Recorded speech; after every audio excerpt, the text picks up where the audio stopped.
Bonjour à tous, bienvenue à cette capsule financière. Ici Sylvain Bouchard en compagnie de Jean-Maurice Vézina. Jean-Maurice, on s'est présenté avec les internautes dans la capsule précédente. On a parlé de ton expérience, 24 ans, de tes valeurs, de ta famille, autant personnelle qu'au bureau, avec l'équipe d'Investors, la famille Desmarais.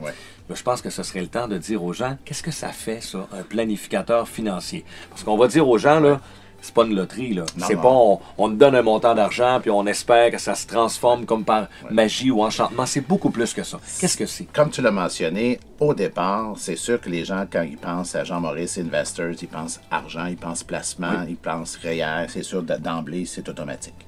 Mais il y a un point qui est majeur et les gens sont toujours un petit peu ébahis, surpris quand ils me rendent compte que je leur présente mon travail, qui est les 6 volets de la planification financière. Et les 6 volets de la planification financière, je vais en faire une énumération assez synthèse, rapide. Premièrement, c'est sûr que le placement, je viens de le mentionner. Et dans le placement, c'est tous les conseils qui se retournent autour de ça, dans toutes les catégories de produits qu'on va avoir. On verra ça un peu plus tard. Le deuxième volet qui touche le plus les gens, c'est de payer notre juste part d'impôt. L'aspect fiscal. Combien de fois les gens sont un petit peu tous perdus là-dedans? Ils ne comprennent pas exactement ce qu'il y a à faire, ce qu'ils devraient faire. C'est complexe. C'est complexe. Les mesures, les moyens, les technicalités pour payer notre juste part d'impôt. Et ça, bien sûr, aussi au niveau corporatif. Parce qu'on sait qu'il y a des gens qui ont des sociétés. Et l'impôt personnel, quelqu'un qui a une société, ça rentre un jour ensemble et ça devient important. Donc, s'il y a des gens qui veulent payer plus d'impôts, ça ne les concerne pas. Ça les concerne pas. Je pense qu'on va rejoindre pas mal de monde. Je pense qu'on va rejoindre beaucoup. Le troisième point, c'est tout l'aspect crédit. Oui. Hein? Ça, c'est le quotidien des gens. Tu sais, qui n'a pas une hypothèque sur sa maison, à moins d'avoir atteint un certain âge? Un emprunt automobile. Oui, un emprunt automobile, du crédit de court terme. Mon travail n'est pas de favoriser le crédit.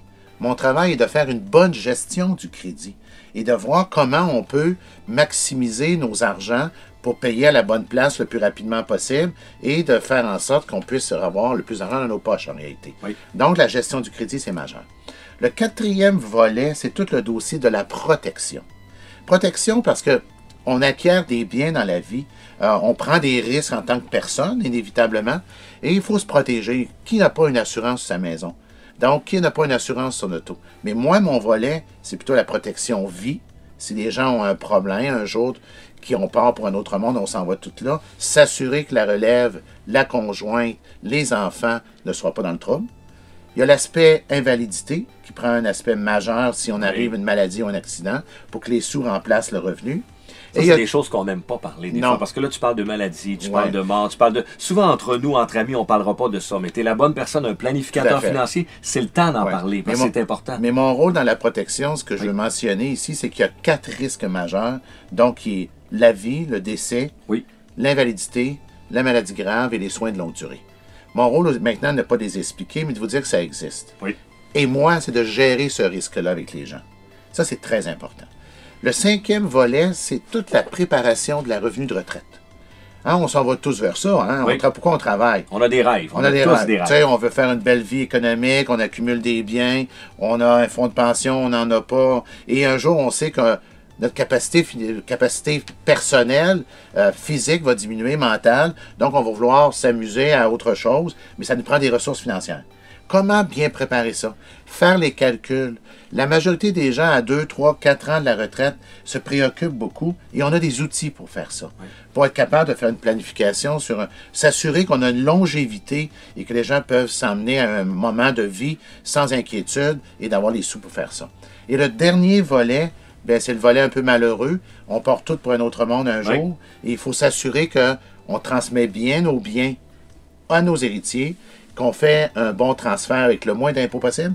C'est toute la planification successorale dans laquelle on conseille, on recommande, on ne fait pas de testament, mais on est capable d'aider les gens à voir un peu plus clair dans ça pour s'assurer qu'on fait les bonnes choses. Donc, tu vois large et tu vois loin. C'est pas juste une question d'argent et de placement. Ça peut être assurance, ça peut être crédit. Et voir loin, ça veut dire voir la retraite, voir la succession, mais voir aussi les choses qu'on ne souhaite pas, qui sont la maladie, tout ça, mais qui risquent d'arriver. C'est tout ça, la planification financière. Oui, parce que le principal but, en fait, c'est ça que les gens veulent dans la vie, c'est d'avoir une sécurité que dans toutes les occasions qui peuvent nous arriver, bien qu'on n'ait jamais de problème.